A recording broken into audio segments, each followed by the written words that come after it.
21장 40절로서 사도행전 22장 2절까지입니다. 사도행전 21장 40절로서 22장 2절까지. 합독합니다. 천부장이 허락하거늘 바울이 층대 위에 서서 백성에게 손짓하여 크게 조용히 한 후에 시브리 방언으로 말하여 가로되 부용들아 내가 지금 너희 앞에 변명하는 말을 들으라 하더라. 저희가 그 시브리 방언으로 말함을 듣고 더욱 조용한지라 이랄 가로되. 아멘. 하나님 아버지 감사합니다. 성령께서 이 시간 함께 감사드립니다. 말씀을 깨닫는 시간 될 수 있도록 인도하여 주옵소서. 함께함을 감사드리며 이 모든 것 주 예수 그리스도 받들고 도드립니다. 아멘. 천부장한테 바울이 말할 것을 허락을 해달라고 얘기를 하죠. 지금 바울이 지금 영문 안으로 끌려 들어가면서 쇠사슬에 매여서 범인 취급을 당하면서 죄인 취급을 당하면서 끌려 들어가면서 지금 천부장한테 자기가 지금 이 자기를 해하려고 하는 유대인들을 향해서 말할 수 있게끔 해달라고 얘기를 하는 거죠. 그래서 시브리 방언으로 말을 했다. 그러니까 시브리 방언으로 말을 했다는 것은 아람어를 얘기를 하고 있어요.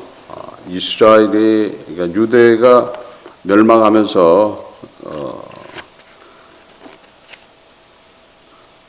타 지역으로 끌려간 후에 그곳에 있던 사람들이 사용했던 말들이에요. 그러니까 쉽게 설명하면 사투리 같은 거예요. 우리말로 얘기하면. 그러니까 사투리에서 그 지역 사람들이 주로 사용하는 그런 말이었어요. 그래서 아람어가 주로 그 사용했기 때문에 지금 시브리 방언으로 말했다 하는 소리는 그 지역의 그러니까 시브리어의 사투리라고 볼 수 있는 것들이에요. 그래서 그 말로서 하니까 그 말을 듣는 자들이 그 말을 들으니까 어떻게 되는 거예요?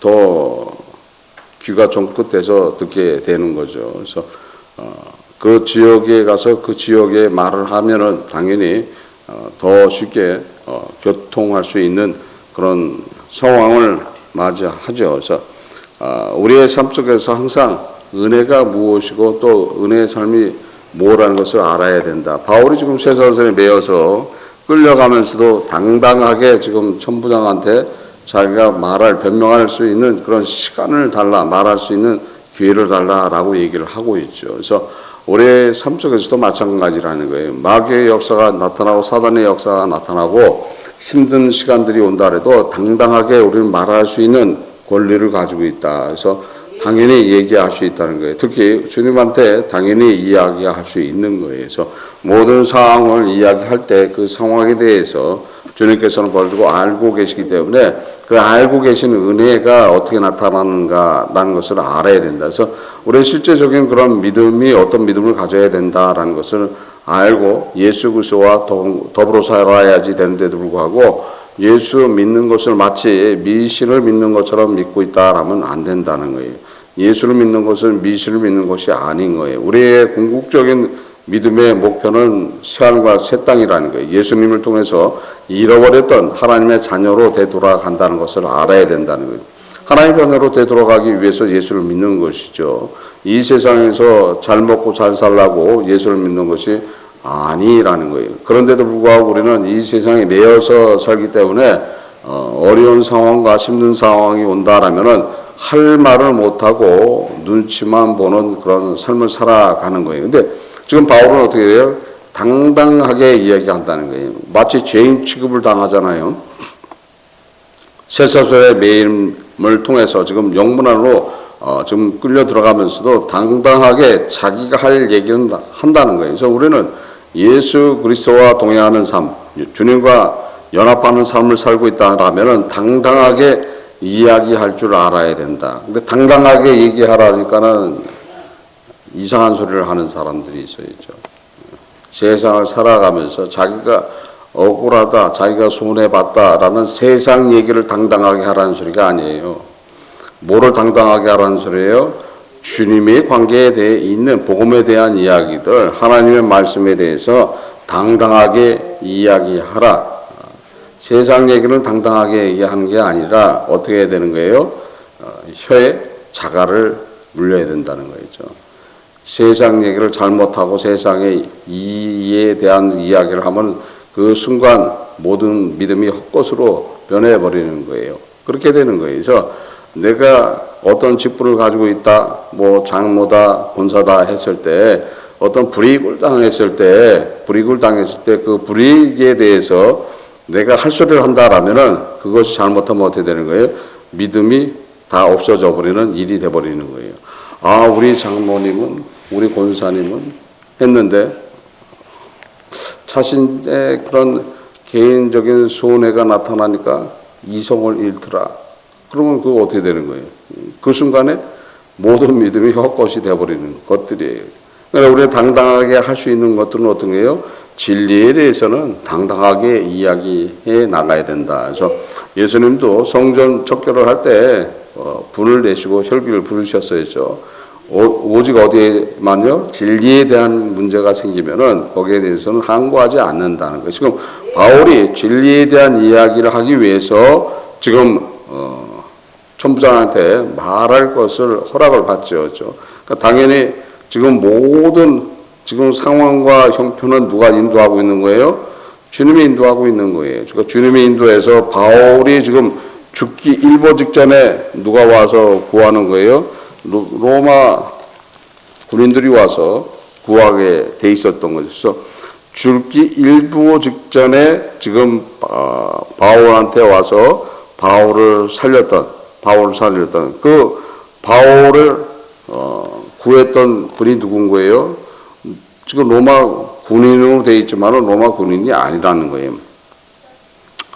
사도행전 21장 31절에 저희가 그를 죽이려 할 때에 온 예루살렘이 요란하다는 소문이 군대의 천부장에게 들림에 죽이려 할 때, 그러니까 지금 일보 직전에 죽음이 코앞에 와 있는 그런 상황 속에서 누가 지금 모든 것들을 인도하고 있다는 거예요?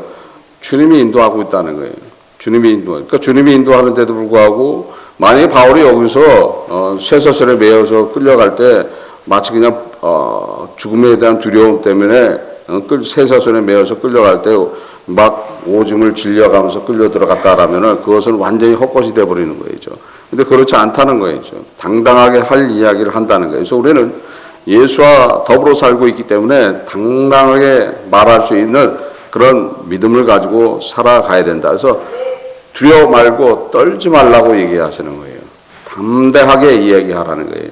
누가 함께하고 있다? 주님이 함께하고 있다는 거예요. 주님이 함께하고 있기 때문에 담대하게 뭘 하라고 얘기하는데도 말을 못하는 경우들이 있어야죠. 말을 괜히 얘기했다가 봉변당할 것 같아서 괜히 얘기했다가 직장에서 쫓겨날 것 같아서 말을 못하는 경우들이 있다는 거예요. 근데 당당하게 진리에 대해서는 이야기할 줄 알아야 된다. 그렇다고 다투라는 건 아니에요. 다투는 게 아니에요. 전해주고 그 다음에 다툼을 할 필요가 없는 거죠. 근데 다투는 데까지 가면 안 된다는 거예요. 그거를 다투는 일은 누가 다퉈야 되는 거예요?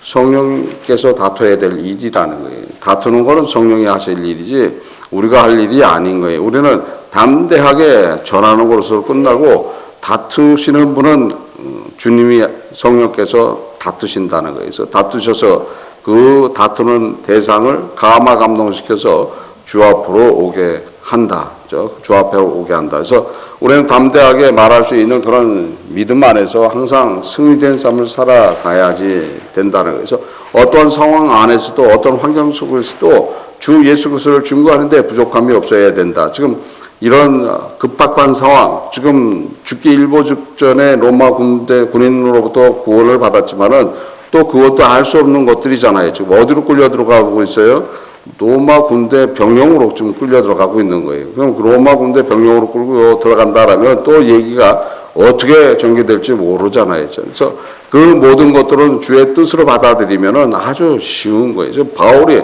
모든 것들을 누구의 뜻을 받고 있는 거예요? 주님의 뜻으로 받고 있다. 그래서 우리의 삶을 온전히 주님의 뜻으로 받는다라면은 승리할 수 있다는 거예요. 승리할 수 있어. 우리의 과거를 한번 되돌아보면은 주의 뜻이 항상 함께하고 있다는 것을 깨닫는 그런 사건들이 있다는 거예요. 그래서 그 사건을 통해서 주님이 항상 함께하고 있었다는 것을 깨닫는다는 거예요. 그래서 깨닫게 된다라면 그때 감화 감동이 일어나면서 진짜 통회하는 그런 회개의 시간이 오게 돼 있다. 성령 받기를 소원한다라면 반드시 통회하는 회개가 있어야 된다는 거예요. 통회하는 회개, 주님이 항상 함께하고 있는데도 불구하고 주님이 항상 은혜를 베푸는데도 불구하고 그 은혜에 대한 감동을 못 받았다라면 안 된다는 거예요. 그래서 그 은혜에 대한 감동이 있어야 된다는 거예요. 그래서 그 은혜에 대한 감동을 깨닫게 된다라면은 나 같은 죄를 위해서 주님께서 당했던 그 고초, 매맞음과 모욕과 십자가의 그 죽기보다 더 고통스러운 그 고통을 이기시고 또 그뿐 아니라 나를 위해서 자신의 생명을 내놓으시고 피와 물을 흘려주셨다는 그 주님을 기억하게 된다면 그냥 어떻게 되는 거예요? 통회하지 않을 수가 없다는 거죠. 그거를 깨달아야 된다는 거예요. 그 감정과 감화가 있어야 된다는 거예요. 그래서 그 감정과 감화가 있게 된다라면은 누가 임하시는 거예요? 성령이 임하시는 거예요. 근데 그게 없으면은 아니라는 거예요. 그게 없으면 아닌 거예요. 내가 성령의 은사를 행하는 그런 일을 한다 해도 그런 감화 감동의 시간이 없었다라면은 그것은 다 헛것이 돼버리는 거예요. 그래서 가장 중요한 거는 어떤 거예요? 주님의 은혜, 주님께서 나를 구원하시기 위해서 십자가에서 고난을 당하셨던 그 은혜가 나한테 진짜 와 닿아야 된다는 거예요. 그래서 그것 때문에 통회하는 눈물을 흘려가면서 그것 때문에 주 앞에 보복하고 주 앞에 간구하고 소원한다라면은 그냥 성령은 임하게 돼 있는 것이라는 거예요. 그래서 성령을 받기를 사모하시는 분들, 성령이 함께하기를 사모하시는 분들은 반드시 그것부터가 우선이라는 거예요. 그래서 그 믿음을 갖게 해달라, 그것을 이루게 해달라고 해서 간구와 소원을 해 나가야 된다는 거예요. 그래서 십자가의 은혜를 깨닫는 것이 주를 만나는 길이라는 것을 아시길 바랍니다. 그러면 어떻게 되는 거예요? 그 후서부터는 지금 바울처럼 담대하게 모든 것들을 감당할 수 있다는 거예요. 그래서 믿음 자체가 틀려져 버리는 거예요. 그래서 그 믿음을 가질 때 언제 어느 때 주님이 부르더라도 천국이 허락되는 것이고 언제 어느 때 종말이 오더라도 구원에 이른다는 것을 믿으시길 바랍니다. 그런 믿음 안에서 오늘 하루도 다 승리하시기를 주 예수 그리스도의 이름으로써 축원합니다. 기도하시겠습니다.